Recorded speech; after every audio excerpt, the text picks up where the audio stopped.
For the first time in history, something very interesting is happening in the world of work in companies' offices, or at least around the world for people working companies with bigger teams. For the first time, four different generations are working together. We have baby boomers who were born around the 50s or the 60s working alongside people who were born now, 18 years ago, which is crazy, but they are already working. Yes, maybe someone even younger. I started my career at 14. So maybe there is someone working with you right now who was born, what, 2010, maybe? Maybe 2012? The question here is how the companies and how the leadership at the companies are prepared to receive those different talents and work with different generations who have very different expectations for their career, for their work environment, and also for how they control or consider to control their work and what is happening around the work, what is happening around the team where they are working. And to be honest, nobody was trained for this. But that is something that we already see as a challenge. We have a very interesting report, a survey from the Work Foundation at Lancaster University, and they served more than 1,000 different business and their leadership. And they saw that 61% report significant differences in work culture preferences between generations in their teams. But 39% are saying that having those multiple or different generations working together creates some challenge for the communication and for collaboration across the company. But in the same report, we see that only 18% are considering in their strategy of inclusion policies to prepare their leadership and their teams to work with those differences. So the companies are, according to the survey, not prepared to work with this challenging communication and the culture of work between different generations.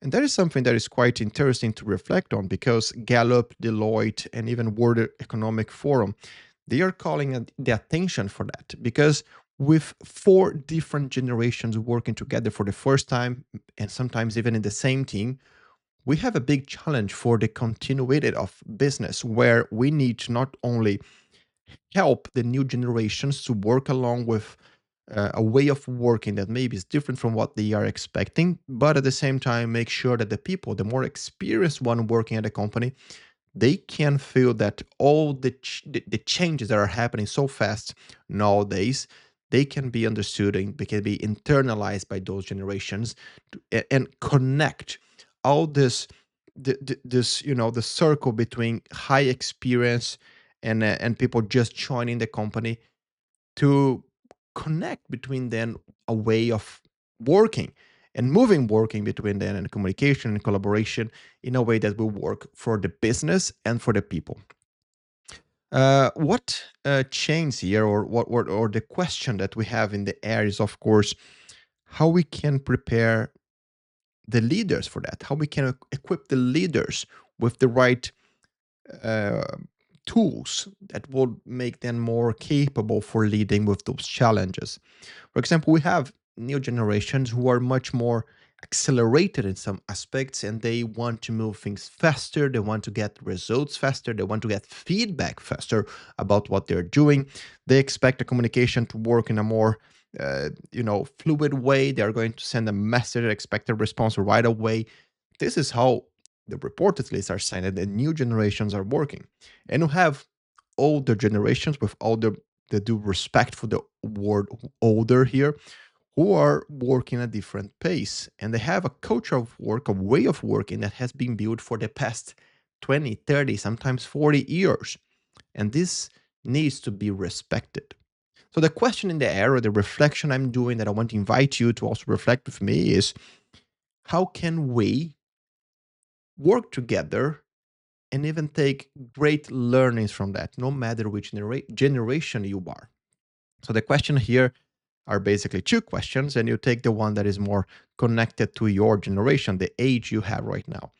If you are younger and starting now, how can you ensure that you show the due respect, that you position yourself, okay, but show the due respect to all the generations working around you and learn with them. Because there's so much from their experience that you can learn, that you can sit to have a coffee, talk with them, see the way they work, see the way they solve things, see the way they take the lead in some situations, see the way they listen more before talk. How can you learn from those people? And if you are from an older generation, if you are more experienced, the question to you is not that different. Those people joining the company before you even call, like, as every generation would always do, instead of you calling them lazy and saying that those people don't want to work in the way you work when you started, how can you bring those people close to you and also learn something with them? Because maybe in this fast way of working, this fast way of moving and communicating, maybe there is something that can help you to refresh a bit on the way you are working, and maybe you can also learn with something with them. There's a very interesting article and research from Harvard Business Review where they talk about reverse mentoring. And the reverse mentoring process is basically that you have the mentor, you have the mentoree, and those people not always will be like the most experienced one mentoring the more junior one. What Harvard is proposing in this article is that older generations or more experienced people in the executive committee of a company, for example, can listen and learn something with the new generations working inside their companies that will help them to prepare the strategy and position of the company for the future. You see what I'm saying here, right?